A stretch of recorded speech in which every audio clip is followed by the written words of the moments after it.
Boa noite a todos. É um prazer estar aqui hoje para trazer mais algumas, né, estudar mais um pouco do livro de Urântia, que é tão agradável e tão gostoso. Eu quero lembrar, né, a todos que sempre é uma interpretação pessoal de quem está falando, de quem está palestrando, mas isto não substitui a leitura e os estudos individuais e pessoais de cada um, porque cada um pode interpretar a partir da sua própria maneira aquilo que o livro nos traz. O assunto de hoje ele é um pouco mais técnico, é mais histórico, é mais no sentido da gente se localizar. Eu vou falar, né, principalmente sobre a questão paleontológica, que é sobre a era primitiva, né, da vida animal, quer dizer, na Terra. Na palestra passada, tivemos uma palestra maravilhosa sobre a vida aquática que ocorreram nos mares, né?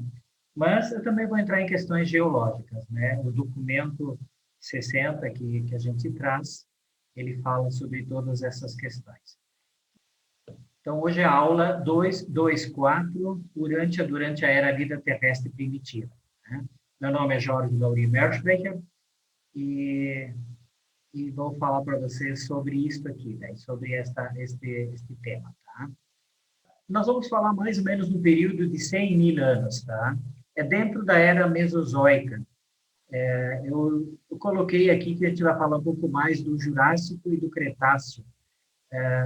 Na concepção dos cientistas, estaria também o Triássico. O livro de Urântia coloca o Triássico nesses 100 mil anos, tá? Então, tem um pouquinho de dissonância nisso.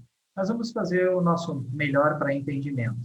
Os pontos que a gente vai tratar, então, é a idade primitiva dos répteis, a nova idade dos répteis, o estágio Cretáceo, então, o período das plantas e florescimento, a idade dos pássaros e o fim do período Cretáceo, que encerra a era Mesozoica. E isso está tudo no documento 60, que é apresentado por um portador da vida de Nébadon, que inclusive designado, né, para Satânia, e agora está atuando em nosso planeta, provavelmente foi um dos que auxiliou nesta revelação. Tá? Bom, a gente sabe, né, não se tem a noção exata do mapa do planeta, mas se falava que era tudo junto, né, e se chamava Pangeia, e depois foi se separando, e ficou um continente chamado Gondwana, que depois se separou novamente e originou, então, América do Sul, Antártica, Austrália, essas regiões aí. Tá? Então, só para a gente ter uma noção. Encerrando, então, né, aquilo que foi tratado na reunião passada, essa era de vida exclusivamente marinha, então, ela vai se terminando nesta época. Vamos colocar mais ou menos há 150 milhões de anos atrás, tá? Então, 160, 150. Nesta época, inicia-se uma alteração do clima na Terra, em especial nas regiões mais afastadas do Equador. Por quê? Por causa de uma elevação geral das terras, né, e principalmente na latitude norte, na região da Europa, Rússia e América do Norte, o resfriamento da crosta terrestre, em função dessas elevações e também dos oceanos, e os mares também ficam um pouco mais limitados, circunscritos, e depois eles se aprofundam. Então, é importante lembrar que essa era, ela de fato foi a idade das rãs, né? Os ancestrais vertebrados terrestres, né, eles não predominavam mais, estavam muito reduzidos em seu número, inclusive essas rãs, tá? Pouquíssimos tipos sobreviveram para as rigorosas provas que precederam, a gente fala na tribulação biológica. Então, até mesmo as plantas portadoras de esporos que já tinham surgido estavam quase extintas. Então, a gente vai falar sobre essa idade, né? Essa idade dos répteis, pré-répteis, como é que esse pessoal, esses animais surgiram e desapareceram dentro daquilo que o livro de Urântia nos fala. A humanidade hoje ela tem muitos estudos, tem muitas pesquisas que vai separando em vários tipos de formas, né? Todos esses animais com sua datação, depois a gente pode falar um pouquinho sobre essa datação do carbono 14, como é que funciona, né? mas isso aqui o livro de Urântia nos traz. Ele condensa isso um pouco mais.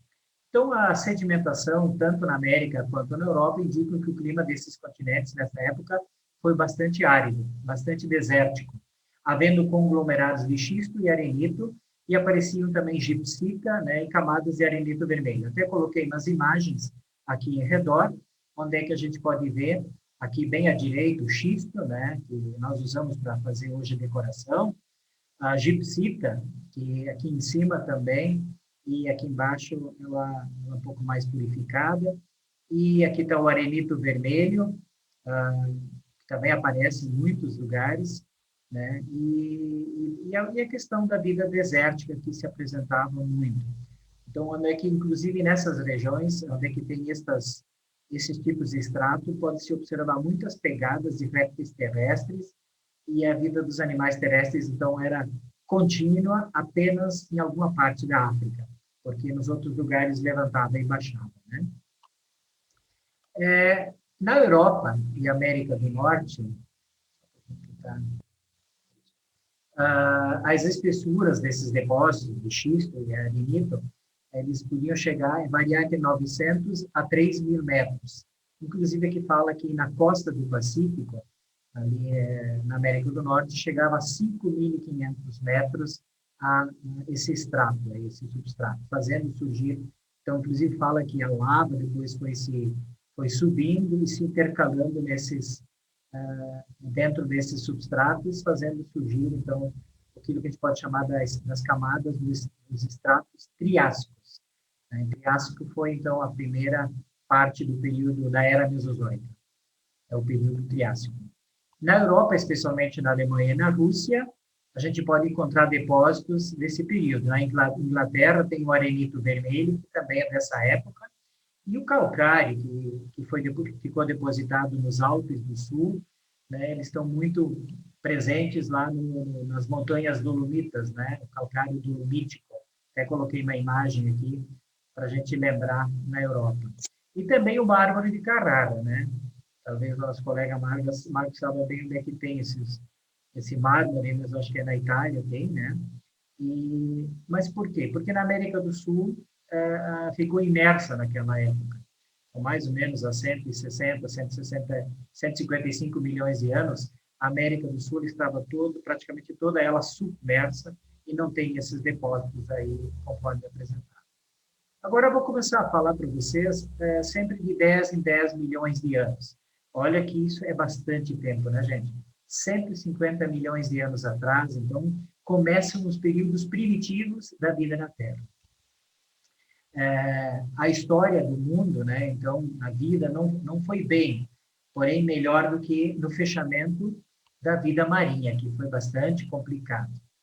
Então, na abertura dessa era, as partes oriental e central da América do Norte, a metade norte da América do Sul e a maior parte da Europa e de toda a Ásia estava acima do nível do mar. Tá? Não sei se é esse mapa aqui, mas a maior parte desses territórios estava acima do nível do mar. Sempre havia essas submersões e as emersões durante esses períodos. A gente vai falar bastante sobre isso. Tá? Há 140 milhões de anos, tá? Subitamente, e com apenas o início de 2 ancestrais pré-répteis, só 2 ancestrais pré-répteis, começa a se desenvolver na África os répteis que vão aparecendo na sua forma plenamente evoluída. Lembram desse termo? Subitamente? Só que esse subitamente, às vezes, são milhares até milhões de anos. Nós estamos falando do período de 10 milhões de anos. Desenvolveram-se rapidamente, gerando o quê? Crocodilos, répteis escamados, e também foram surgindo as serpentes do mar e os répteis voadores, que a gente vai falar um pouquinho deles. Esses dinossauros répteis, olha só, eles são dinossauros répteis, que evoluíram rapidamente, eles logo ficaram monarcas da idade deles. Eles eram ovíparos, então colocavam ovos, né, para se procriar, e distinguiam-se dos demais animais pelo seu pequeno cérebro. Tá? Isso é muito importante a gente fixar. Eles tinham cérebros pequenos de menos de meio quilo, 500 gramas para menos. e chegaram a controlar corpos de até 40 toneladas, né? Alguns estudos até falam em mais. Contudo, esses répteis anteriores eram menores, carnívoros e caminhavam como os cangurus. Então, nesta época, ainda não existia esses répteis gigantescos, tá? Mas eles caminhavam nas suas pernas traseiras. Eles tinham os ossos óculos, que nem as aves, tá? E, subsequentemente, desenvolveram também os 3 dedos nos pés traseiros. Isso são características desses animais, tá? Tanto é que os fósseis, né, os ictiofósseis que a gente encontra depois, muitas vezes até a gente confunde com a pisada de um pássaro, né? Então, mais tarde também surgiram os dinossauros herbívoros, que depois a gente vai falar deles mais adiante um pouquinho, tá? Então, aqui eles eram ainda menores, né? E as principais características deles, então, essas que eu falei. Eram ovíparos, tinham pequenos cérebros, tá? Eles eram carnívoros, né? Pulavam que nem cangurus e tinham os 3 dedos, ossos óculos, e 3 dedos nos pés traseiros. Essas eram as principais características desses animais. Caramba, que fica... Agora são 130 milhões de anos, é isso? Não, 140 ainda, né? É que eu tenho uma margem em cima que não está me deixando ler tudo. Então, vários milhões de anos mais tarde, os primeiros mamíferos apareceram. Então, lá naquela época, vocês imaginam, 140 milhões de anos, apareceram mamíferos. Só que eles não eram placentários e demonstraram uma ligeira falha. Nenhum deles sobreviveu.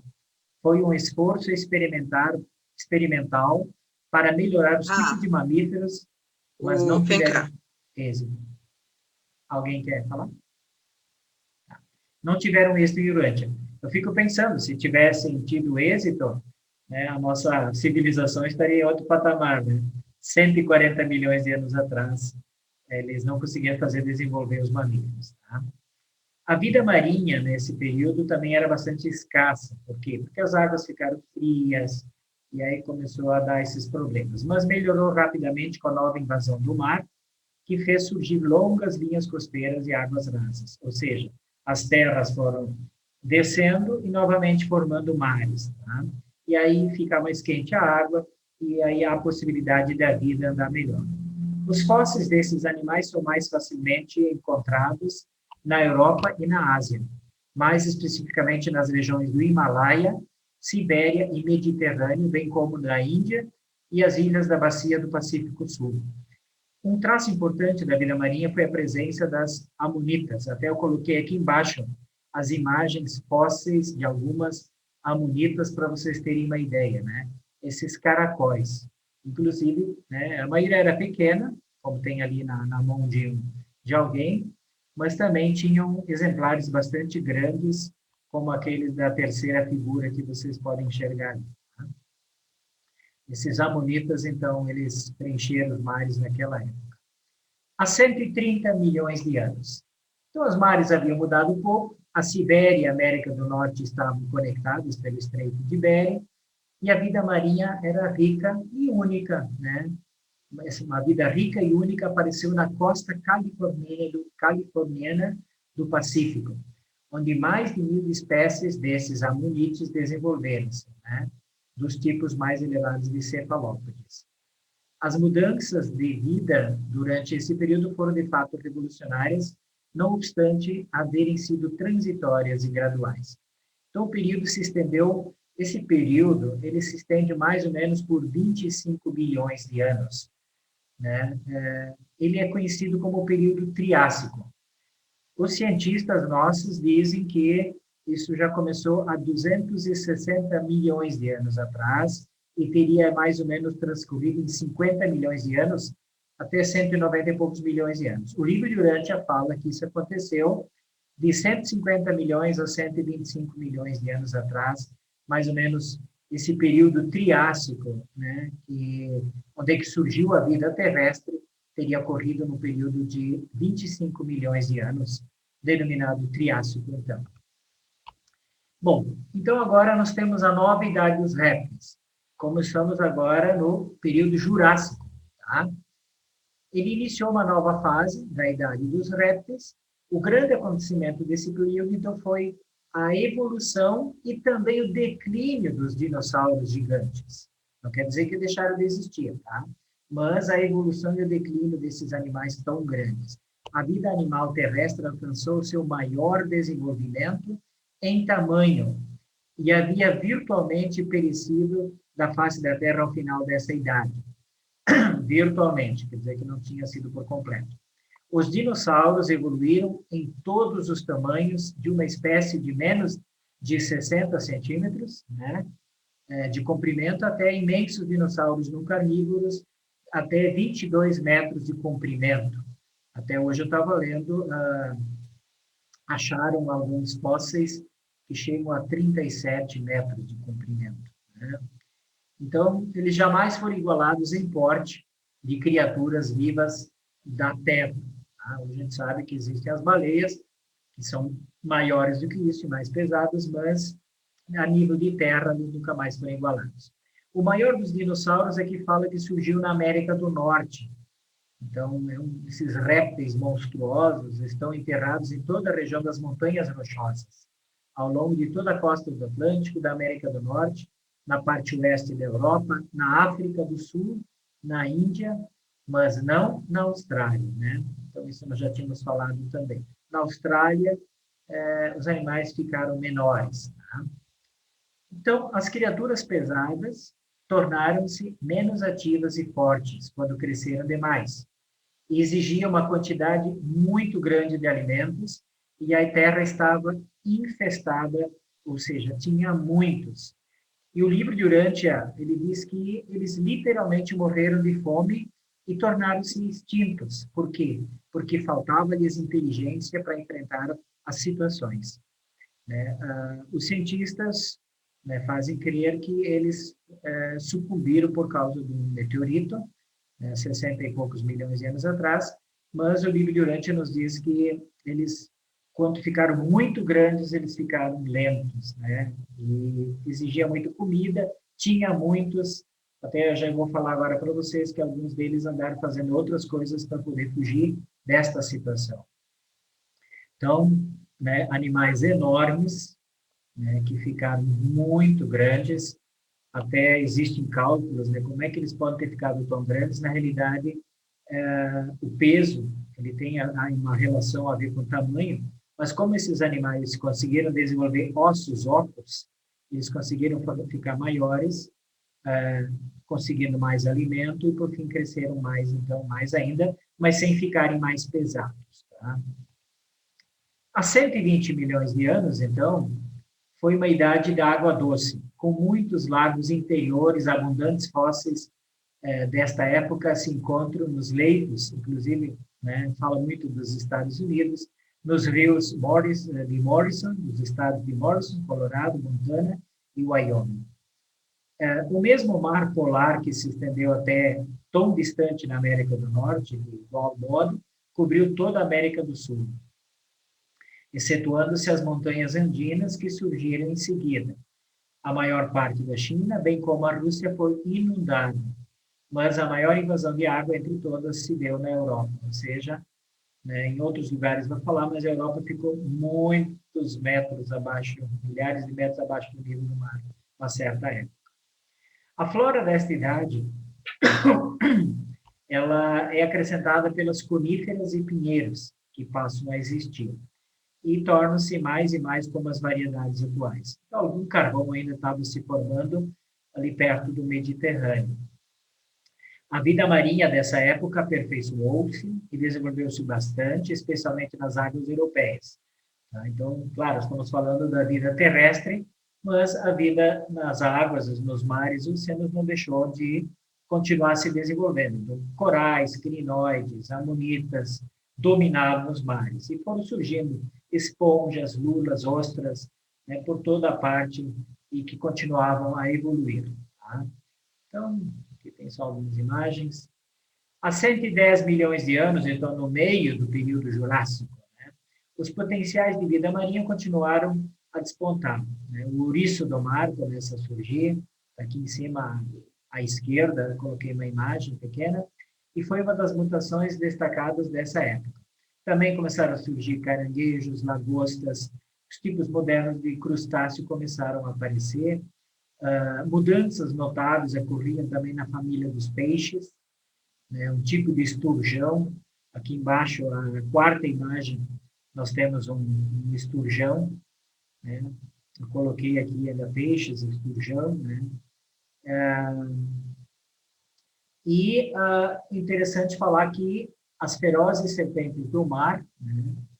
Elas, descendentes de répteis terrestres, ainda infestavam os mares e ameaçavam destruir toda a família de peixes. Ou seja, essas serpentes gigantes, né, caçavam nos mares e estavam infestados desse réptil, que na realidade era terrestre, e ele evoluiu e voltou ao mar. Até comenta aqui, ó. Essa continua a ser, por experiência, a era dos dinossauros. Estamos no Jurássico, né? Eles devastaram a Terra de um modo tal que duas espécies se refugiaram na água para se sustentar. Enquanto algumas outras espécies novas progrediam, outras linhagens permaneciam estacionárias e outras ainda pediam para o retrocesso, que é o caso dessas serpentes marinhas que acabaram retrocedendo, né, voltando para o mar, revertendo-se no estado anterior. Então, essas serpentes marinhas, elas chegavam a crescer, eles cresceram tanto, que elas tinham, em média, 15 metros de comprimento, para vocês terem uma ideia. Acho que era, se não me engano, tinha 1 metro ou mais de diâmetro, né? Mas o cérebro delas continuava bem pequenininho, né?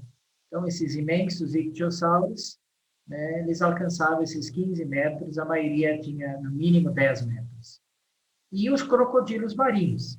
Foram essas duas espécies que retrocederam e voltaram para as águas, para o estágio anterior que elas tinham. Então, revertendo, né, esses répteis terrestres. E aqui diz que tem uma diferença entre os crocodilos, que hoje ainda estão vivos, e essas serpentes. Qual que é? Os crocodilos, eles ainda voltavam para a terra para colocar os seus ovos. Até hoje fazem isso, né? E essas serpentes não, então elas acabaram crescendo e ficaram lerdas e acabaram se extinguindo. Há 110 milhões, continuando, logo depois que essas duas espécies de dinossauro migraram para a água, em uma tentativa fútil de autopreservação, dois outros tipos se lançaram ao ar, por causa da amarga competição da vida na Terra. E esses são os pterossauros voadores, né? Aqui do lado eu coloquei uma imagem, vocês conseguem enxergar, mas é do tamanho de uma girafa, um pterossauro desses, né? Eram dois tipos, né? Então, e eles não foram os ancestrais dos pássaros. Eles realmente eram répteis voadores. Eles evoluíram de dinossauros saltadores de ossos ósseos e as suas asas chegavam ao comprimento de 6 a 8 metros. Tinha o formato daquelas asas de morcego, né? E esses antigos répteis voadores cresceram até 3 metros de comprimento e tinham mandíbulas separadas, que nem as cobras têm, né? Eles conseguiam abrir bem a boca. Durante um certo tempo, até parecia que eles iam ter êxito, mas essas linhagens deixaram de evoluir e acabaram se extinguindo também, tá? Então, foi uma tentativa também de ter navegadores aéreos, ou que usassem o ar para se locomover, caçar, né? Alimentar, enfim. Então, eles representam um grupo de não sobreviventes desses ancestrais dos pássaros. Naquela época também surgem as tartarugas, elas se proliferam bastante nesse período, né? Elas apareceram primeiramente na América do Norte, a partir de ancestrais que vieram da Ásia, né? Que passaram pela ponte, né? Que ligava a Ásia à América do Norte. Lá. Aqui eu coloquei algumas imagens, uma pessoa ali embaixo, veja lá, uma girafa e um pterossauro, né? O bichinho era grande, muito grande. Há 100 milhões de anos, então, nessa época, a idade dos répteis estava chegando ao fim. Esse é o período Jurássico que eu falei, pessoal. Mais ou menos de 125 milhões até 100 milhões de anos atrás, foi esta época jurássica desses dinossauros enormes e gigantes. Então, apesar da sua massa enorme, não passavam de animais sem cérebro, carentes de inteligência, que lhes possibilitasse prover alimento suficiente para manter, então, esses corpos enormes que eles tinham. Então, e assim, esses preguiçosos répteis terrestres pereceram em números cada vez maiores. Daí em diante, a evolução seguiu o crescimento do cérebro, não da massa física. E o desenvolvimento dos cérebros caracteriza cada uma das épocas seguintes de evolução animal e progresso planetário. Então, né, a gente agora está passando, né, para um outro período. Esse período abrangeu o apogeu e o começo do declínio dos répteis. Não que eles ficaram completamente eliminados, ali foi o começo do declínio. E estendeu-se, então, por 25 milhões de anos, aproximadamente, é conhecido como o período Jurássico. Tá? Aqui embaixo tem uma imagem também, né, de um desses megassauros aí, um elefante e uma girafa, né, para ter uma proporção de tamanho que eles calcularam a partir de ossos que foram achados. Tá? Bom, seguindo então agora, né, o início do estágio do período Cretáceo. Tá? Então, quando começa o florescimento de plantas, e também é conhecido como a Idade dos Pássaros. Isso, então, inicia esse período Cretáceo há 100 milhões de anos atrás. E ele dura mais ou menos uns 50 milhões de anos, conforme o livro de Urântia. O grande período Cretáceo, pelo estudo dos cientistas, ele vai mais ou menos até 65 milhões de anos. Mas em Urântia, aqui no livro, ele fala até 55 milhões, quer dizer, já fica bastante aproximado do que a ciência está descobrindo já. O grande período Cretáceo tem o seu nome derivado da predominância nos mares desses prolíficos foraminíferos, geradores de cal. Aqui à minha esquerda, botei algumas imagens, né, de animais que vão gerando essas cascas de cal, né? Então, hoje todo o cal que nós temos no mundo, ele foi gerado com esses animais e também outros ainda do mar, né? Este período leva durante até quase o fim da longa predominância dos répteis e testemunha o aparecimento de plantas com flores, a presença de pássaros terrestres, que também são tempos do término da derivação dos continentes. Os continentes eles estavam derivando, e isso começa a parar. No final do período Cretáceo, isso já está bastante paralisado. Não quer dizer que não vai continuar acontecendo, tá? Mas ele vai diminuindo bastante de velocidade. Então, são esse tempo do término dessas derivações continentais, para o oeste e para o sul, e acompanha as deformações da crosta terrestre, fluxos de lava que se espalham, né, junto por todos os lados, né, então tem grandes atividades vulcânicas. Essa foi uma época com grandes atividades vulcânicas que até os cientistas hoje sabem disso, inclusive alguns falam que os dinossauros também, muitos deles foram extintos por esse excesso de vulcões que também geram gases e vão matando, né, a flora e a fauna que existe. Tá? Então, perto do final do período geológico precedente, grande parte das terras continentais estava acima da água, embora ainda não houvesse picos nas montanhas.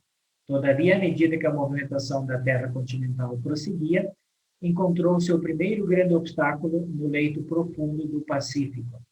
Essa contenção formou a vasta extensão de montanhas de norte a sul, que vão desde o Alasca, passam pelo México, até o Cabo Rock. Ou seja, né, as montanhas rochosas e toda a Cordilheira dos Andes, né, que começa a se formar.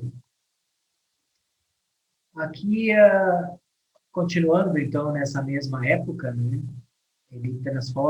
esse período transforma-se no estágio de formação das montanhas modernas da história geológica. Antes dessa época havia poucos picos. As serras estavam começando a se formar e o seu extrato de quartzo aurífico sendo um produto dos fluxos de lava dessa época. Então, né, extrato de ouro, coisas assim, mas tanto é que tem ali nos Andes, né, dessa pressão daquela época. Então, as pressões das águas do Atlântico estavam trabalhando também por causa da elevação das terras. Há 100 milhões de anos, o continente norte-americano, bem como parte da Europa, estavam acima da água, bem acima da água. O arqueamento dos continentes americanos continuava, resultando na metamorfose dos Andes, na América do Sul, e na gradual elevação das planícies a oeste da América do Norte, ou seja, na parte das montanhas rochosas. A maior parte do México afundou sob o mar e o Atlântico Sul invadiu a costa leste da América do Sul, finalmente atingindo a linha atual da costa. Ou seja, a linha da costa nossa, eu acho que era bem mais extensa e ela ficou debaixo da água, até hoje está assim, afundou sob o mar. E o Atlântico Sul invadiu a costa leste da América do Sul. Então, né? Os oceanos Atlânticos e Índico então estavam aproximadamente como estão hoje. Até eu coloquei aqui, bem no sul da África, aqui a gente sempre acha que a parte sul é o Cabo da Boa Esperança, mas na realidade é o Cabo Agulhas, que é a parte mais setentrional da África, inclusive tem uma placa lá, né? E onde é que os mares se encontram.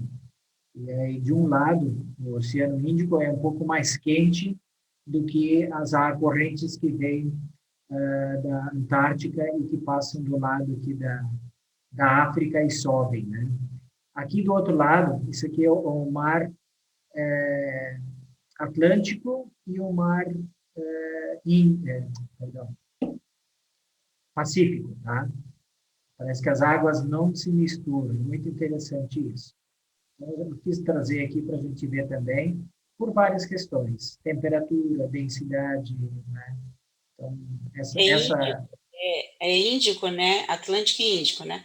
Não, aqui é o Atlântico e o Pacífico. Pacífico. Tá? O Índico e o Atlântico, eles estão aqui no sul, no Cabo Agulhas, onde é que eles fazem a conexão, mas ali tu não percebes, em cima das águas, essa diferença. Só na temperatura, né? Porque tem uma corrente aqui que vem do Oceano Índico, e ela passa aqui perto da África.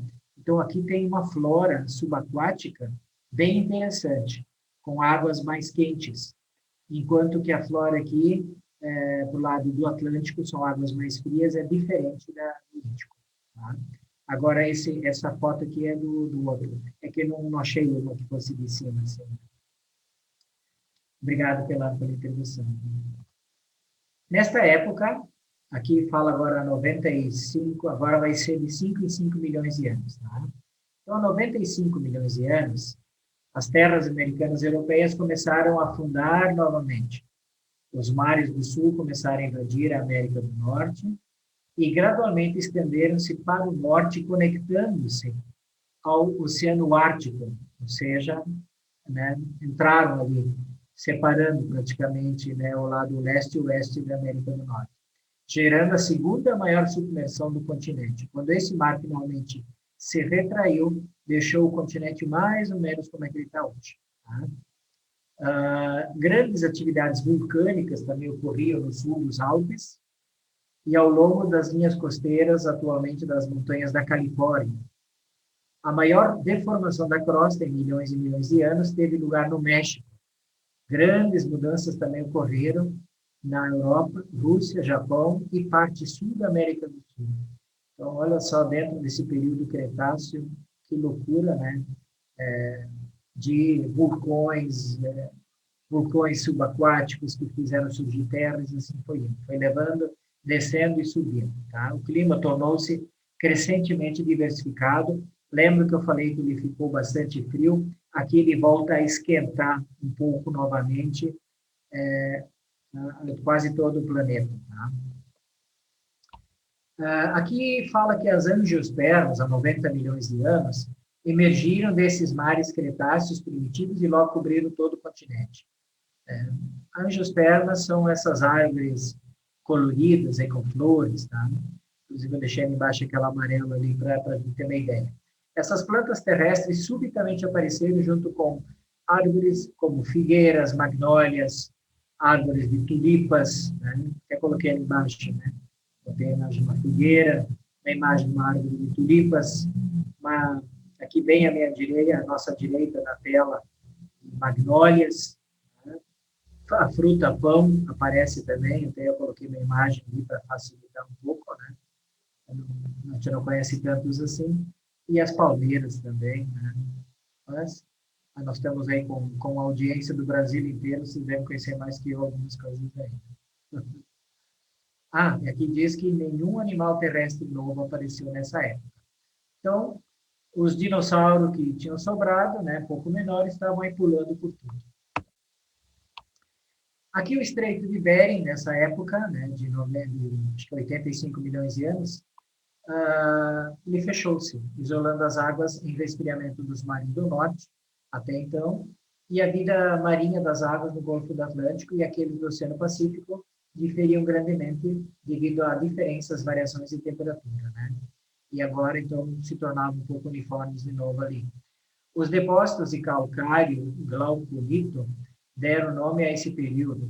As sedimentações dessa época são variadas, consistindo em giz, xisto, arenito e pequenas porções de calcário, né? Inclusive, o nome desse período, né, ele tem a ver com o calcário, com o giz, né? O nome provém de giz. Até eu coloquei ali embaixo também, né? Fala também que tinha formação de carvão inferior, lignita, né? E essas camadas chegavam a ter 60 metros em alguns locais e 3.000 metros em outros locais. Em todo o mundo, esses estratos encontram-se permeados de giz e tais camadas porosas, semi-rochosas, recolhem a água nos seus afloramentos sinuosos, enviando-os para baixo e fornecendo desse modo suprimento de água para muitas regiões atualmente áridas na Terra. Olha só que coisa bacana, né? Esses estratos de giz, de calcário, que são porosos, eles recebem a água em locais que chove muito, e como é um extrato bastante longo, ele leva a água para outros locais que não teriam aquilo, né? Até coloquei algumas águas aqui, fontes que tem, né? Para ter uma noção. Então, esse giz aparece assim desse jeito aí. Há 80 milhões de anos, houveram grandes perturbações na crosta terrestre. O avanço a oeste do movimento continental estava chegando a uma estabilização. E a energia enorme da força curva vagarosa exercida pela massa continental interior arremeteu-se sobre a linha da costa do Pacífico, tanto na América do Norte quanto na América do Sul e na Ásia. Essa elevação de terras que circunda o Pacífico culminou nas linhas atuais das montanhas, tendo mais de 40.000 quilômetros de comprimento.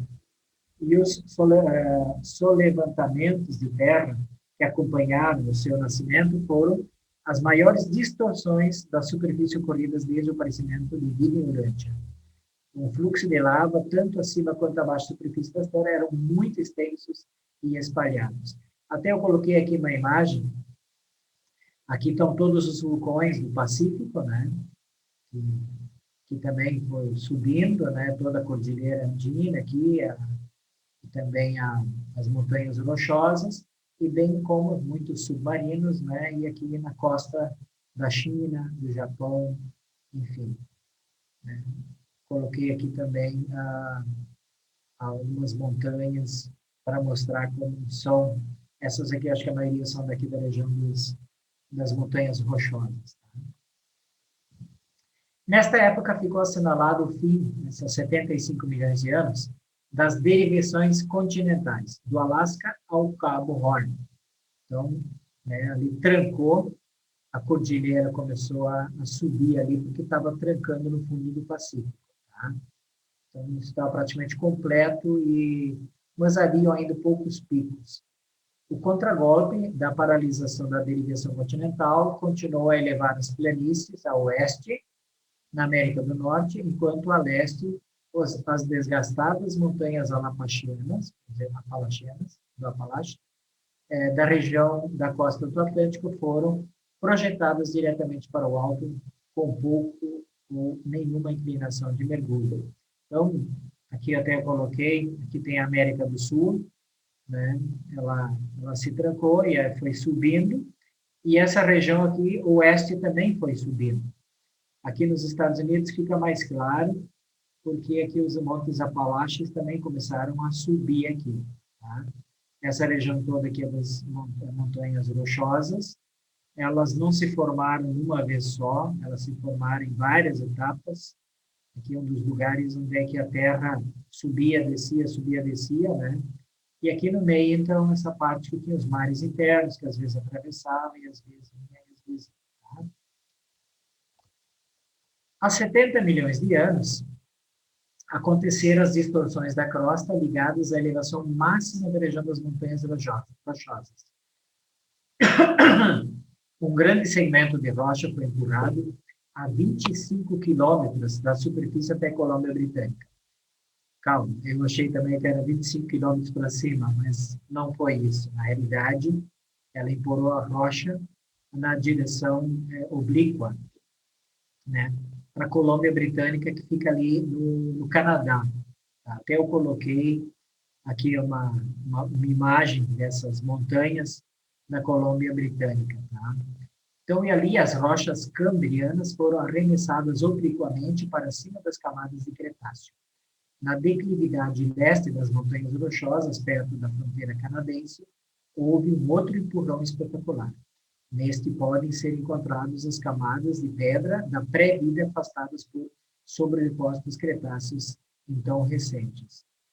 E essa foi uma idade de muita atividade vulcânica em todo o mundo, dando nascimento a numerosos pequenos cones vulcânicos isolados, vulcões submarinos, né, tem uma imagem aqui, irromperam em regiões submersas do Himalaia, e grande parte do resto da Ásia, incluindo a Sibéria, estavam ainda sob as águas. Então, imaginam, o Himalaia ainda estava todo submergido e começa a ter vulcões ali naquela região. Né?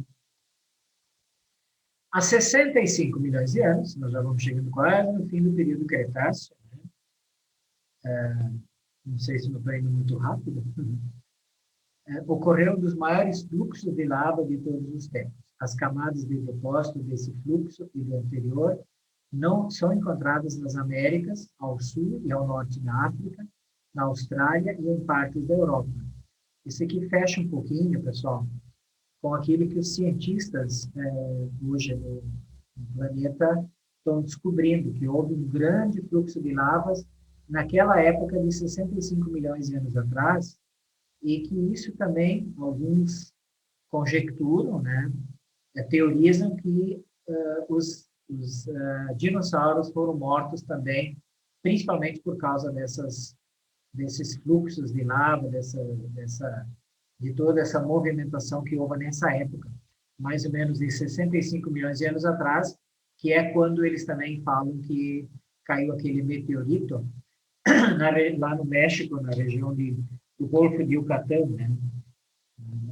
Em Chicxulub, né?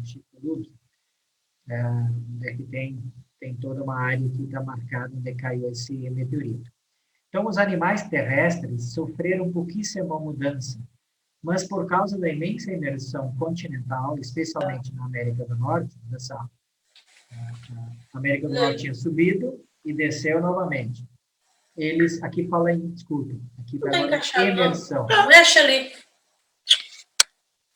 Emersão, né? Ou seja, imensa imersão, ou seja, a América do Norte... Ele não está com mau contato.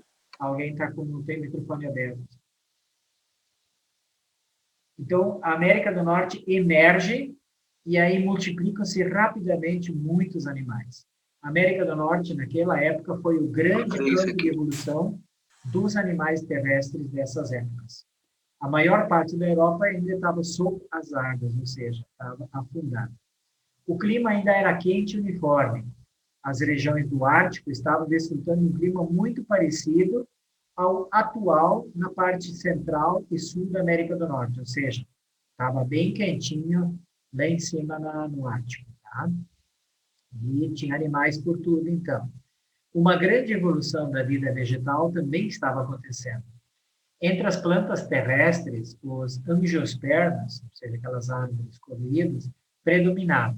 E muitas das árvores atuais tiveram seu primeiro aparecimento, incluindo a faia, a bétula, o carvalho, nogueira, o falso plátano, o bordo, as palmeiras modernas, e também as frutas e as gramíneas, os cereais eram abundantes. Então, e essas gramas com sementes e árvores serviram ao mundo das plantas do modo que os ancestrais do homem foram para o mundo animal.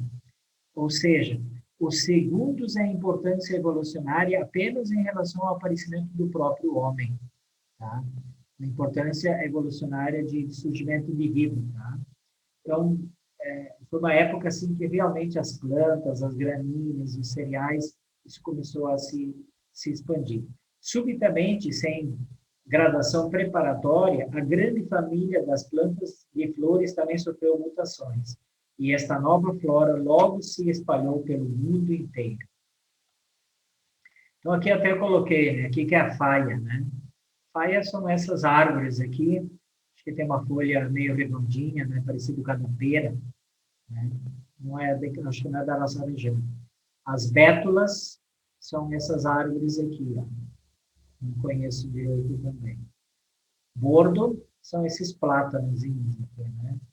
Esse é o bordo. Então, essas árvores tudo surgiram naquela época, há 65 milhões de anos atrás. Bom, o que aconteceu então há 60 milhões de anos? Olha só, gente. 5 milhões é muito tempo, né, para acontecer. O ser humano, recém nós surgimos há 1 milhão de anos. E olha que estamos grameando ainda, né? E conseguimos contar a história nossa só uns pitecos para cá. Os répteis terrestres, há 60 milhões de anos, estavam em declínio. Olha só, os dinossauros continuavam existindo, tá? Eles continuaram como monarcas terrestres, a liderança agora sendo tomada pelos tipos menores, mais ágeis e ativos de dinossauros carnívoros, da variedade dos cangurus saltadores. Tá? Até porque o livro conta depois que nós surgimos desse tipo aí, né? Contudo, algum tempo antes haviam aparecido novos tipos de dinossauros herbívoros, cujo crescimento rápido aconteceu devido ao aparecimento da família das gramíneas. Um desses novos dinossauros, que se alimentava de gramíneas, era o verdadeiro quadrúpede, tendo 2 chifres e nos ombros uma capa da forma de manto, né? O tipo terrestre... Ah, tá. Esse aí é aquele... Aqui é o... Pterossauro. Esse é um dos mais conhecidos, né, que a meninada gosta de falar, né, dos dinossauros, mas eu tinha anotado aqui. Estegossauro. Hã? Alguém lembra desse dinossauro? Não é o tiranossauro?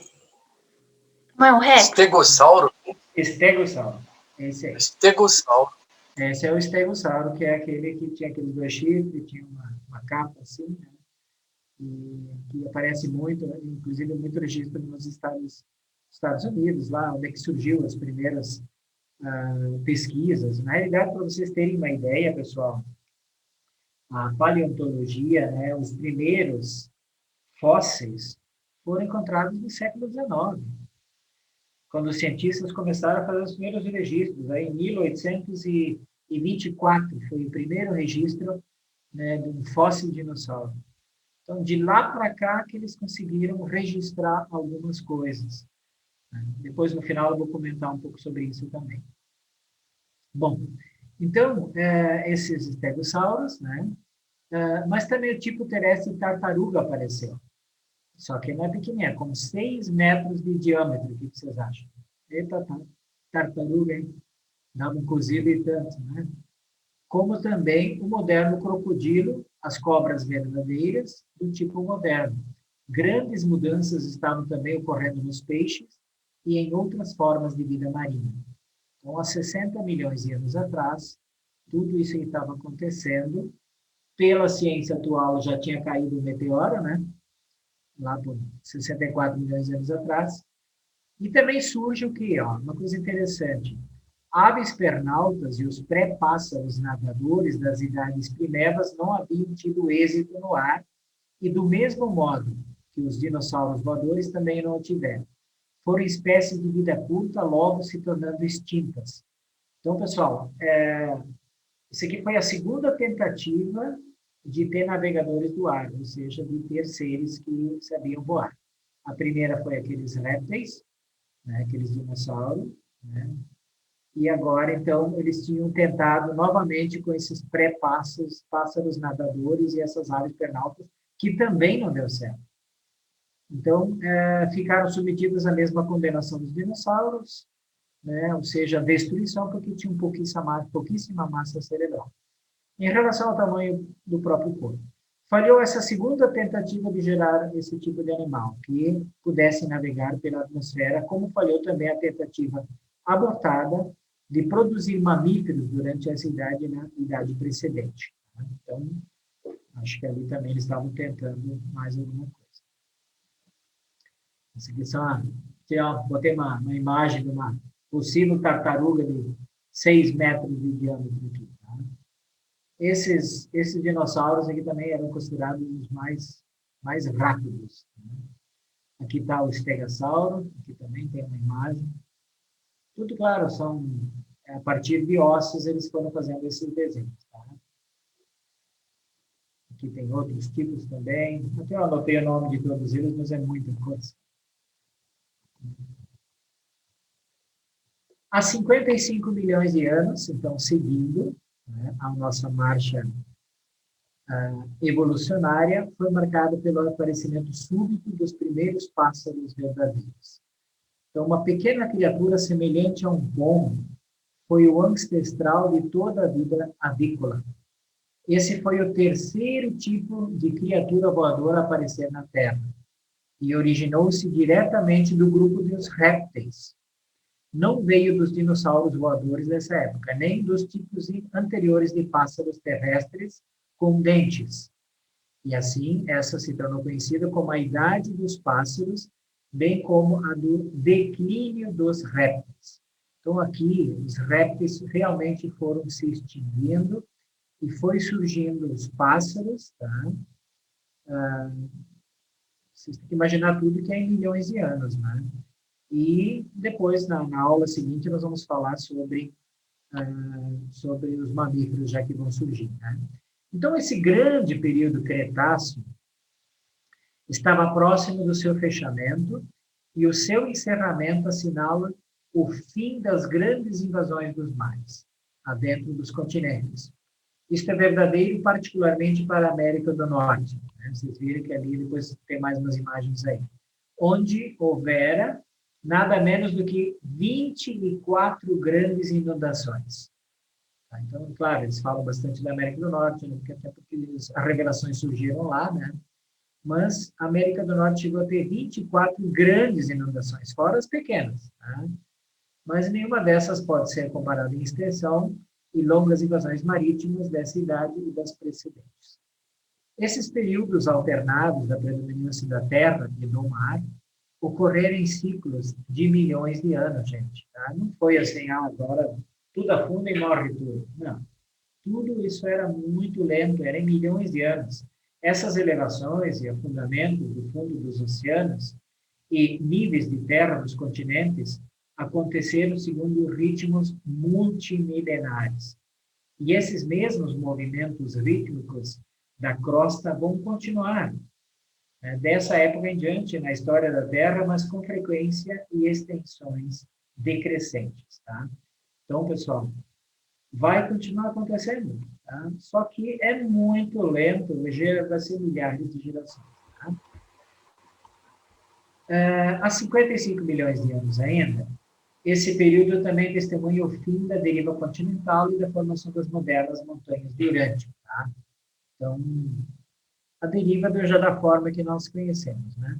Todavia, a pressão das massas continentais e do momento transversal das suas derivações circulares não é influência exclusiva geradora das montanhas.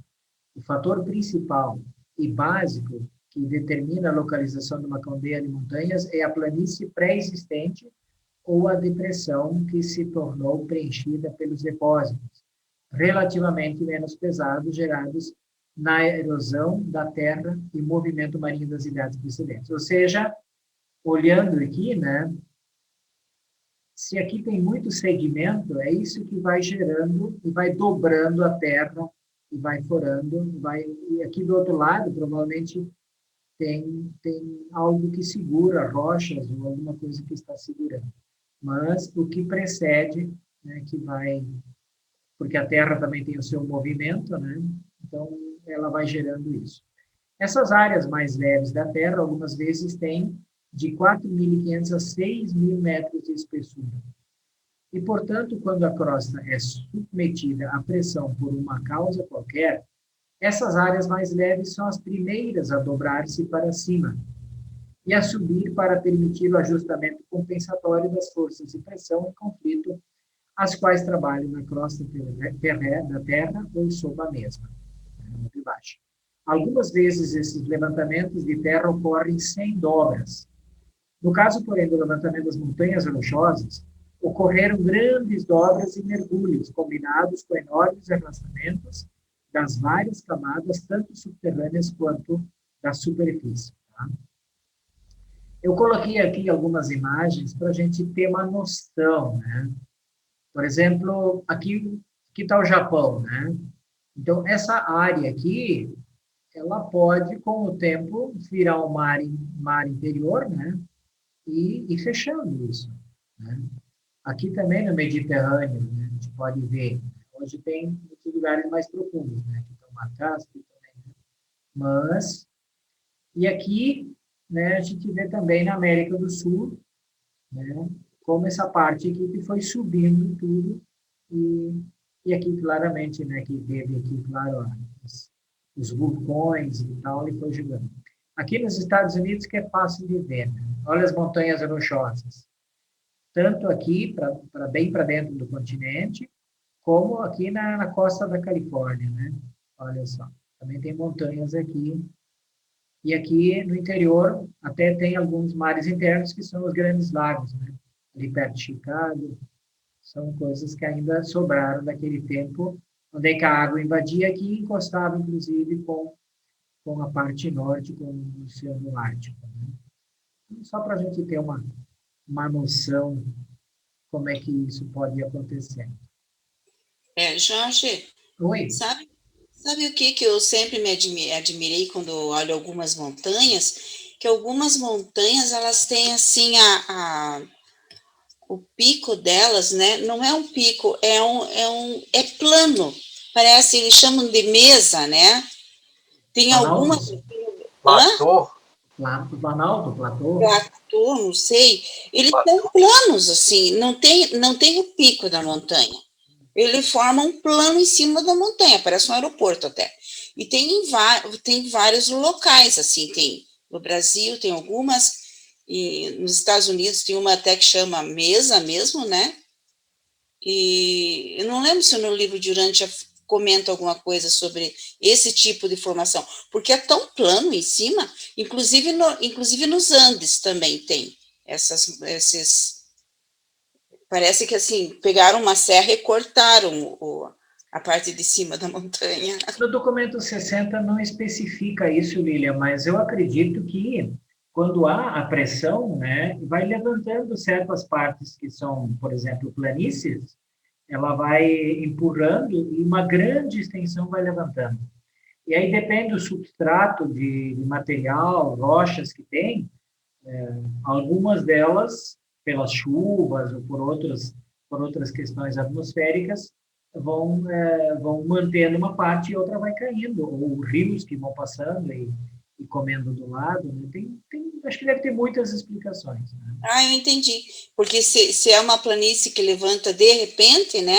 Sim, porque isso é gigantesco, né? Não vai ter os picos das montanhas. Exato. Entendi. Obrigada. Posso continuar? Alguém tem uma pergunta?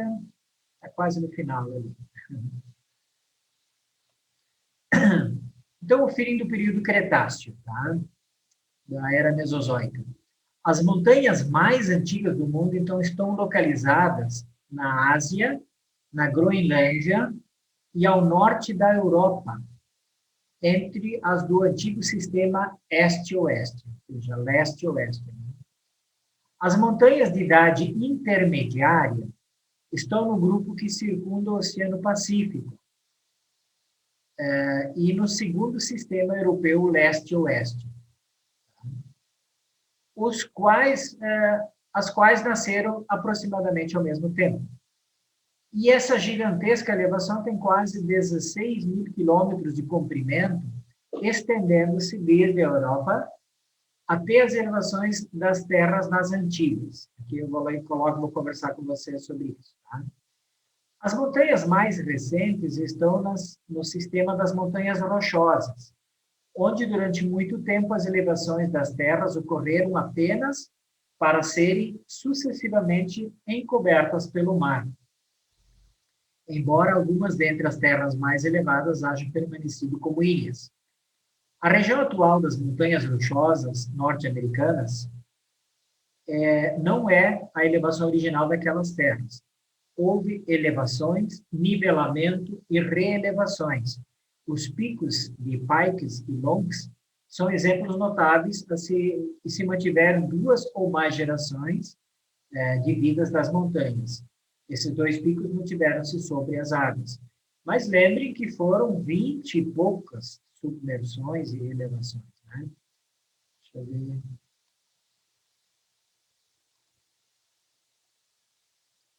Só um pouquinho tudo tranquilo. Aqui eu até peguei e coloquei alguns mapas, né? Então, as antigas seriam no norte da Europa, acho que aqui deve ter montanhas. A Islândia é aqui, ó, gente. Tá? Pertinho da Groenlândia, mas... E aí as Antilhas são aqui, ó. Eu não sei se aqui tinha uma cordilheira, o que tem aqui. Eu até pensei, talvez, com essas ilhas juntas aqui. Então, não entendi bem aqui. Aqui fala que teve e que são muito extensas, que vão desde a Europa até as Antilhas. Antilhas é aqui, o Caribe. Tá? As intermediárias seriam aqui na costa no Pacífico, tá? E as mais recentes seriam as rochosas, que tiveram várias elevações. Até botei uma imagem aqui também do Pico Pikes, os Picos Pikes, nos Estados Unidos, que ficam nas montanhas rochosas, e o Pico Longs, que ficam já no Apalache, na parte apalachiana. Isso aqui tem a parte dorsal, né? Aqui tem uma que fica um pouquinho mais próxima das Antilhas. Aqui eu acho que tinha montanhas aqui no meio. Hoje é o leito do Oceano Atlântico.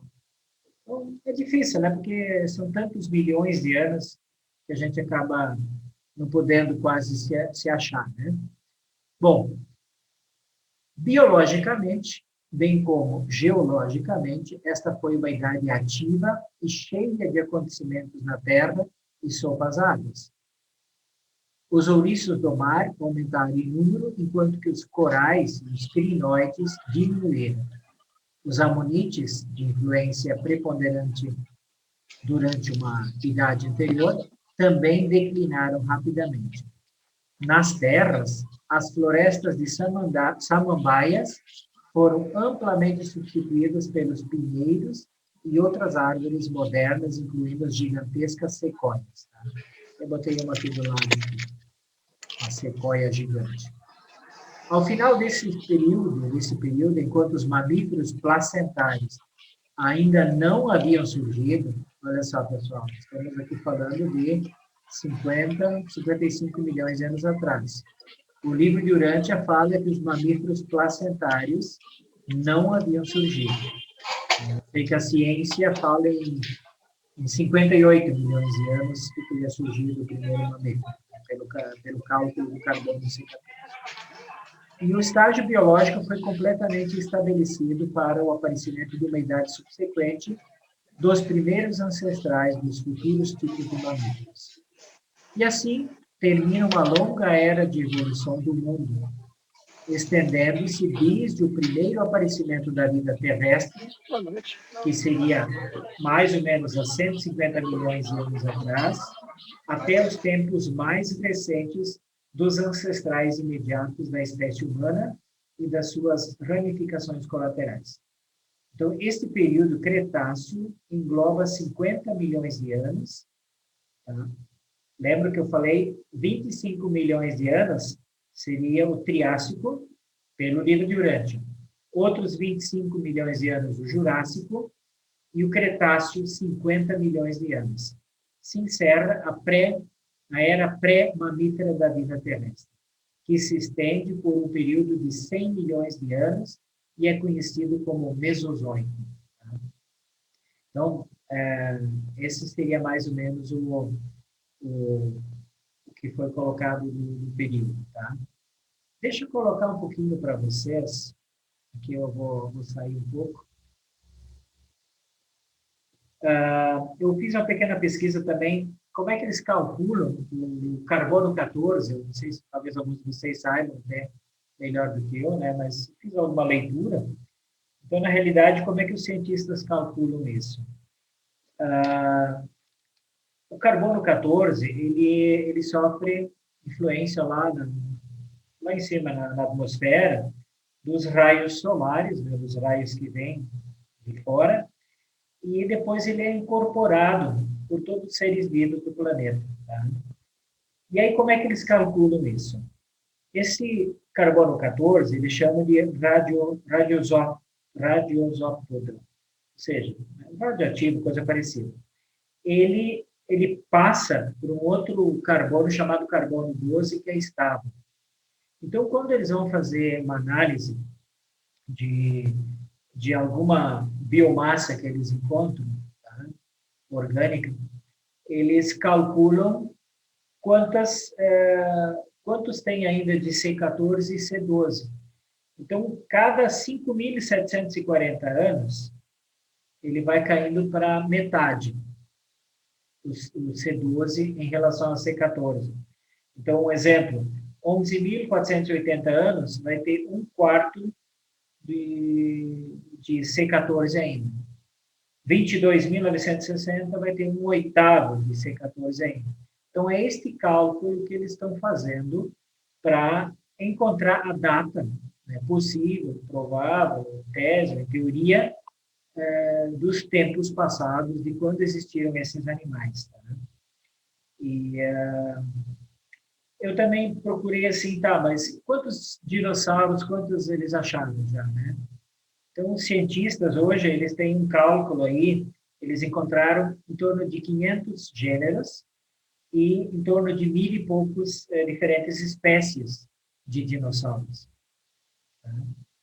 O que é pouco. Eles acham que, na realidade, existem mais de 3.400 espécies de dinossauros, ou seja, tem 75% para descobrir ainda. É o que eles supõem, imaginam, né? Que mais que eu gostaria de colocar para vocês? Isso em 2016, eles estimaram que teria em torno de 2.468 espécies. Bom, basicamente é isso, né?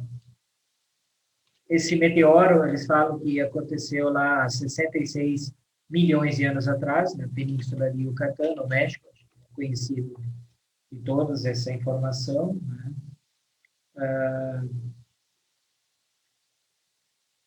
Bom, basicamente é isso, pessoal, que eu consegui juntar e acrescentar ainda nesse documento 60, que fala sobre a vida terrestre primitiva. Né? Mas o documento fala muito de questões geológicas, de algumas questões ainda também da vida marinha, né? Mas mais ou menos o que nós conseguimos tirar desse documento da vida terrestre primitiva. Estou aberto para perguntas também, né? Se quiserem aproveitar, se eu puder contribuir, alguém pode me ajudar. Jorge, você citou aí o meteoro que caiu em Yucatán, né? O livro Durante fala alguma coisa sobre a queda de algum desses meteoros que contribuiu para a extinção de algumas espécies? Tem alguma coisa no livro que fala sobre isso? Não. Ele fala que caíram meteoros, sempre estava caindo, sempre esteve Sim. caindo, mas que não foram motivo de extinção de espécies. Perfeito. Até porque você tem que imaginar, né? Cai um meteoro, sei lá, que ali, para aquela parte do planeta, muitas espécies até fiquem extintas, mas aí em 1 milhão de anos está tudo repovoado e aquilo lá nem se enxerga mais. Né? Então, com essa informação da revelação de que foi a fome, né, que matou, que dizimou e que acabou com muitas espécies, isso pode ajudar de alguma forma, né, a desmistificar essa versão, né, científica de que foi um meteoro, né, que acabou, que dizimou os dinossauros, né? Mas até que se aceite essa premissa, né, de que foi a fome e a burrice dos animais, né, a pouca inteligência, né, a pouca massa encefálica, né, dos animais e o tamanho deles também, né, que levou à extinção, até que isso esteja confirmado ou então cimentado, isso vai demorar, né, Jorge? E na realidade, eu acredito que é só praticamente pela revelação que vai ocorrer isso. Perfeito. Ou então os cientistas vão encontrando nos substratos animais e vão calculando pelo carbono 14 e outras datas ali, e vão ver que eles foram morrendo durante muito tempo.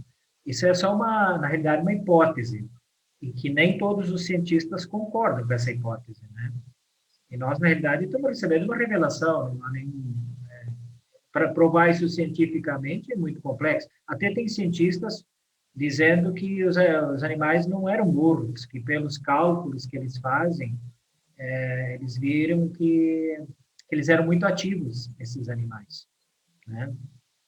Pressupõe que eles viviam até 100 anos, alguns.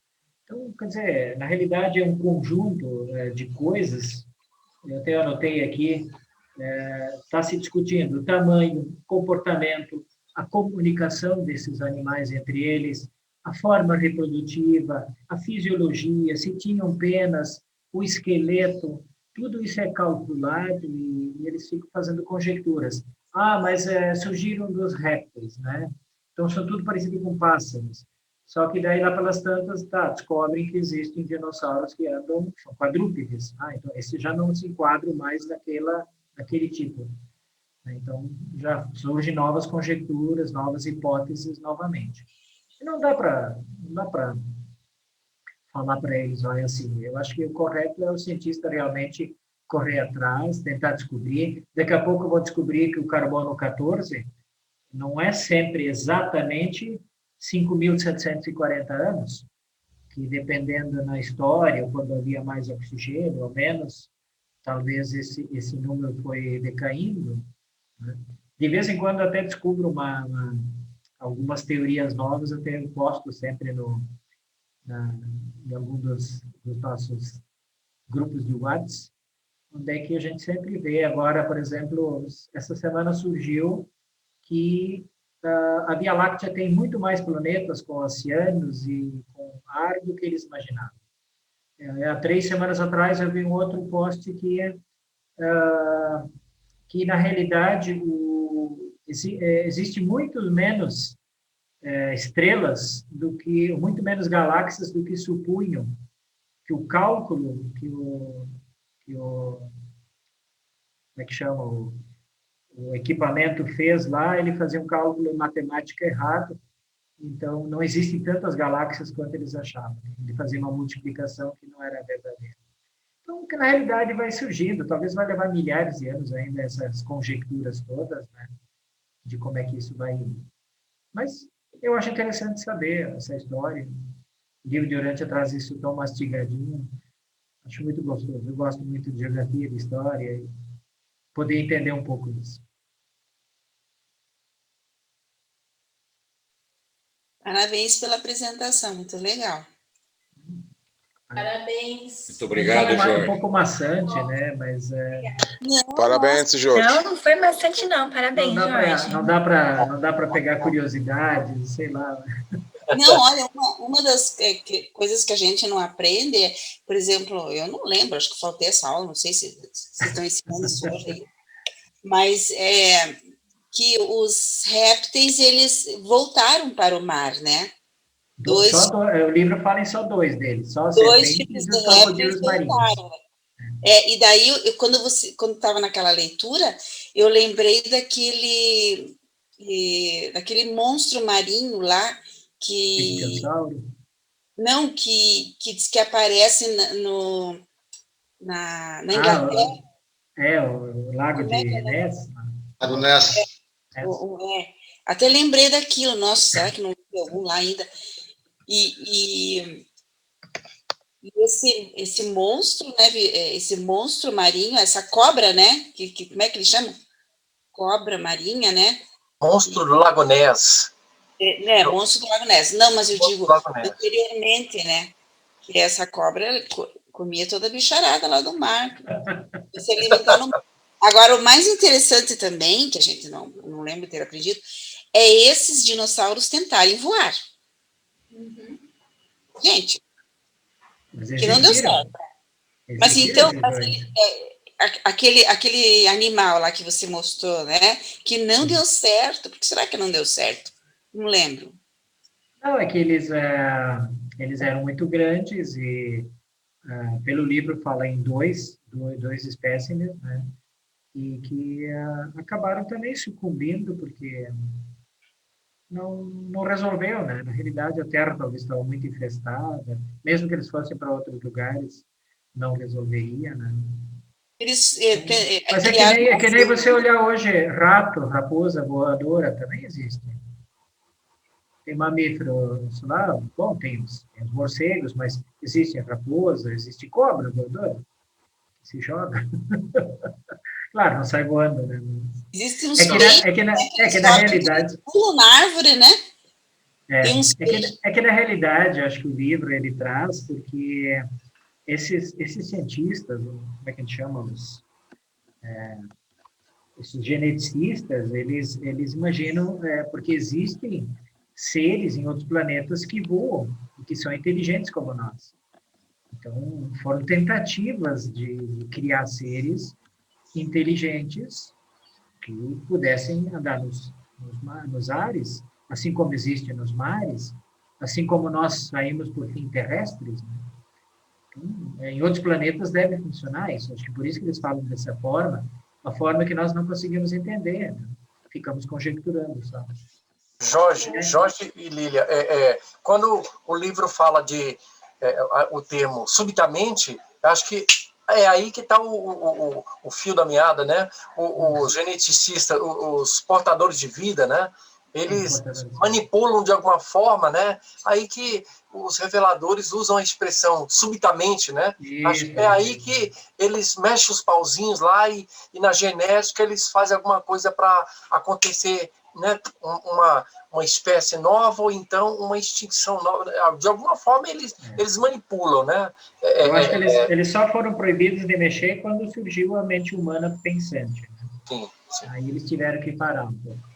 Perfeito. Mas antes disso, eu creio que eles tinham muito. Eu queria comentar aquilo que a Lília falou sobre não deu certo, mas é que eu entendo que não deu certo porque eles foram extintos. Mas enquanto eles viveram, eles voavam. Sim. Então, eles voavam, mas... Talvez milhões de anos até, mais do que nós existimos. Isso, eles viveram muito mais do que o ser humano existe, né? Eles voavam. Quando fala não deu certo, é que assim, eles não persistiram, eles não conseguiram se manter, foram extintos. Extinguiram. Assim como os primeiros mamíferos que surgiram foram extintos, né? Os dinossauros foram extintos, e eles não deram origem às aves. As aves que nós conhecemos hoje que voam, elas não descendem desses dinossauros voadores. Neemias, e os Répteis. fandores, Neemias? Os fandores não são descendentes, não são aves gigantes que ajudavam no tempo de Adão e Eva a transportar? Tal? Que aves grandonas eram essas? Eram descendentes de algum animal antigo, pré-histórico? Não, eram aves, aí já é bem recente isso, né? Os fandores é bem recente, é 38 mil anos. Recente. A gente E está alguns falando ainda, de né? dinossauros que foram extintos há 60 milhões de anos. Então, Sim. são épocas totalmente diferentes. E os fandores não descendem dos dinossauros, eles são aves modernas. Sim. E depois houve uma tentativa dos mamíferos também, né, de voar. É isso, né? Não. Ainda Ah, não, da água, né? Eles saíram da água para voar, né? Também. Oi? Quem saiu da água para voar? Não, teve duas tentativas de animais voadores. Uma foram Três. os... A terceira deu certo, a terceira deu os pássaros. A primeira foi daqueles pterossauros gigantes, tá? Tamanho de uma Tá, e a girafa. segunda... A segunda Tamanho de foi Ícaro. ali pelos 60, 70 milhões de anos, com, acho que era tipo um pato e aves pernaltas, que foram criados ali, mas também não chegaram a voar, se extinguiram também. Ah, tá. E aí os pássaros foram a terceira tentativa, Tá. que vem dos répteis daí, tá? É, né? Também é. Diz que vem dos répteis, né? Eu estou insistindo A galinha não porque faz conseguiu parte do voar. questionário. A galinha não conseguiu. Jorge, Oi. Temos os mamíferos que voam ainda, né? Como o morcego, por exemplo. É um exemplo de mamífero. Ah, é. E temos mamíferos na água, que voltaram para a água, como as baleias, golfinhos. Fala, Milton. eu queria pegar um gancho na pergunta do Fernando, ficou a dúvida. Porque, na verdade, a expressão subitamente, ela surge aí, né? Ela permeia todo o livro, né? Eu queria fazer duas perguntas para você.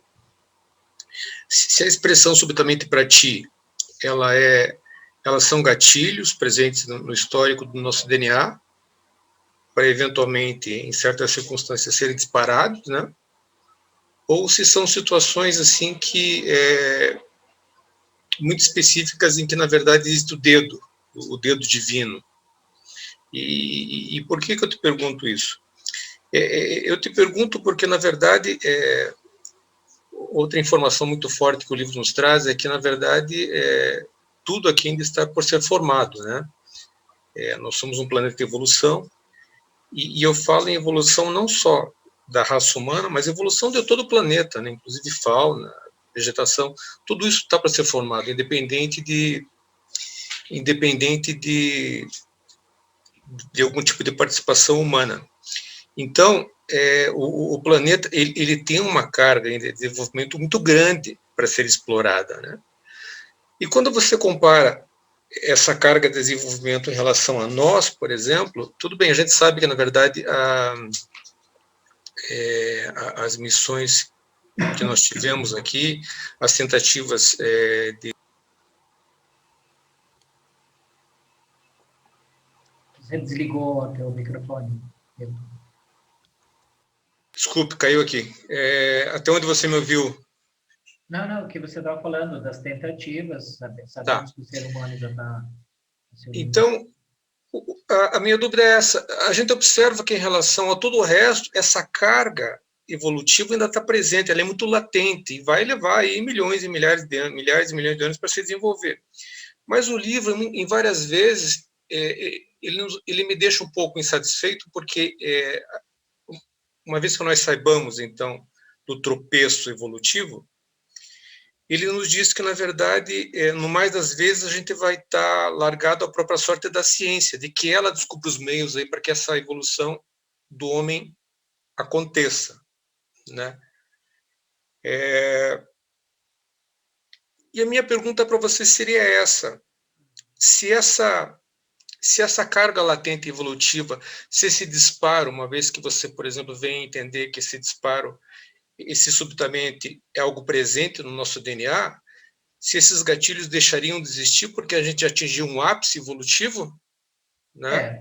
Diferente do meio, né? Nós já teríamos atingido, ou se você acredita e aqui eu pego um gancho em algumas teorias aí que de vez em quando a gente encontra, que na verdade existe a possibilidade, isso não é tratado pelo livro, mas existe a possibilidade de que um pequeno subitamente ainda ocorra entre nós, no sentido de que surja aqui ou acolá um homem muito mais inteligente do que aquele que nós vemos aqui hoje. Na realidade, eu acho que existem duas coisas. O livro, de fato, eu também, pelo que eu li já, ele fala que existia um gatilho que a cada tantas gerações provocava alterações e formava novos seres. E depois o livro fala que quando surge o homem, ou quando chega a esse ponto, esses gatilhos não seriam mais usados, né? Não estariam mais disponíveis. E que hoje o homem teria que descobrir, né, pela ciência, como resolver algumas questões, que é a questão dos fungos, das bactérias. Eu pessoalmente quero crer que vamos ter que resolver essas coisas, que nós vamos formar seres humanos mais fortes biologicamente, né, tanto físico como intelectualmente. Agora, isso tudo dentro do seu tempo, tempo de Deus, eu diria, não no nosso, né? Então, sabe, hoje mesmo eu estava ainda discutindo a questão de religiões e tal, com outro grupo, e veio também essa ideia. A gente tem que ter muito cuidado e não querer acelerar os processos, né? Deus tem o seu tempo. Jesus, por exemplo, rezava e deixava que a coisa acontecesse e depois ele agia, então, dentro daquilo lá que estava na frente dele. Então, isso que eu fico pensando também. Será que eu posso pressionar? Será que eu posso querer encurtar caminhos, como fez Lúcifer, Caligaste, Adão e Eva, que estavam ansiosos, né, para que as coisas acontecessem? O que é o certo? O que é o errado? Quando que eu devo acelerar e quando que eu devo esperar? Né? São perguntas que sempre vão nos surgindo e ficando como reflexão para a gente. Mas eu acredito que é as duas mesmo. Obrigado, então, Jorge. a gente tem que considerar também o tempo, né? Por exemplo, esse subitamente que a gente fala aí não acontecia o tempo todo, né? Se a gente for ver aqui, a vida começou há 550 milhões de anos e levou 100 milhões de anos até acontecer a transição do vegetal para o animal. Então, as algas dominaram aí por 100 milhões de anos. E nós existimos há apenas 1 milhão de anos. Quando a gente vê das algas até o primeiro pluricelular, a ameba, levou aí mais 50 milhões de anos até surgir o primeiro ser pluricelular. Primeiro pluricelular, que são os trilobitas, né? Trilobitas. E depois levaram mais, de 400 a 250 milhões de anos, mais 150 milhões de anos até surgir os peixes, que eram os vertebrados. Então, assim, a gente está falando de saltos aí de 100 milhões, 150 milhões de anos até acontecesse subitamente. Então, mesmo que os portadores da vida faziam essas alterações, mas eles dependiam do processo evolucionário para ele poder alterar. Ele não consegue mexer do nada. As condições tinham que ser adequadas, né? Então, assim, eles esperavam que as espécies alcançassem um patamar para que eles fossem, opa, agora eu consigo fazer uma alteraçãozinha ali. Mas para que eles fizessem essa alteração, as espécies tinham que evoluir. E então, são milhões e milhões de anos entre um subitamente e outro. Que a gente lê no livro e parece que aconteceu várias vezes, muito rapidamente, mas a gente tem 1 milhão só de anos que está aqui. E ainda tem o fator de que o livro Durante fala que os portadores da vida agora estão impedidos de fazer essas alterações, essas manipulações e promover esses saltos. Então, eu acho que vai ficar mesmo por conta da ciência, a gente resolver os nossos probleminhas aqui. Obrigado, Neemias. Mas sabe o que eu entendo desse subitamente? Porque o livro diz assim, né, que até eu coloquei uma postagem, que ele é totalmente biológico e estritamente natural. Então, esse subitamente, eu creio que o que eu entendi do livro é que os portadores da vida, eles poderiam manipular o ambiente físico. Então, daí, isso inclui o biológico também? Eu acho que eles podiam mexer no biológico, assim. Não é só no ambiente. Porque ali, no final, quando a gente vê a progressão do próprio ser humano saindo dos animais até o dedo ficar reto e tal, isso foram alterações genéticas e biológicas. Não foi o ambiente só. E quando fala lá das 3 mutações sucessivas, né, a gente vê que eles falam assim, 3 mutações sucessivas. Parece que aconteceu muito rápido, mas foi num período de 21 mil anos. 21 mil anos. Então, assim, mesmo que acontece muito rápido, a visão do revelador, né, parece que aconteceu assim muito rápido. Esse rápido também é considerando que as coisas levam milhões de anos para acontecer e, de repente, acontece um salto em 21 mil anos, acontece 3 saltos. Então, isso é muito rápido. Ainda assim, é um tempo demorado, né? Para nós. Oi? É 21 dias. É 21 dias para o paraíso. Paraíso é rapidinho. Ok, pessoal. Acho que seria isso a apresentação. Eu acho que já deixo também o convite. Na próxima quarta-feira, nós teremos a Era dos Mamíferos, documento 61, né, Sueli? É contigo? Está desligado o teu microfone. Deixa eu fazer uma colocaçãozinha também, sim, a respeito desse subitamente, se me permitem. Bom, concordo com tudo isso, né, que esse subitamente não é tão súbito. Realmente, em milhões de anos, falar assim em 20 mil, realmente um pulinho, é um salto realmente na natureza. Mas, para o nosso padrão de tempo, é muita coisa, 21 mil anos. Mas o que eu penso a respeito disso é o seguinte, que toda a evolução seguiu seu curso mediante uma espécie de vida anterior. Partiu-se de um princípio já estabelecido para depois, mediante mutações, que é a palavra que me vem à cabeça, para explicar transformações súbitas que não têm gradações, segundo o livro diz, né? Então, eu só quero colocar essa ideia, que tem que ser necessariamente partir de um estado de vida anterior, uma espécie qualquer, que depois, mediante uma mutação, se transformou em outra. É o que me faz pensar o livro. Pode ser, gente. Muito obrigado. Está contigo, Neemias. Eu não sei quem quer. A Sueli ia falar. A Sueli ia falar da Sueli. Liga o microfone, Sueli. Desculpa. Não ouvi, Sueli. Seu microfone está desligado, Sueli. Não está. O dela está ligado porque ela fala no meu. Tá. Eu estou falando muito baixinho, talvez. Não, só estou convidando vocês para segunda-feira que vem, a Era dos Mamíferos em Urântia. Está bem legal também, vale a pena. Quarta-feira. Desculpa, segunda é segunda-feira. Tem vários. São tantos grupos. Mas tá bom. Boa noite a todos, então. Jorge, parabéns, estava maravilhoso, adorei.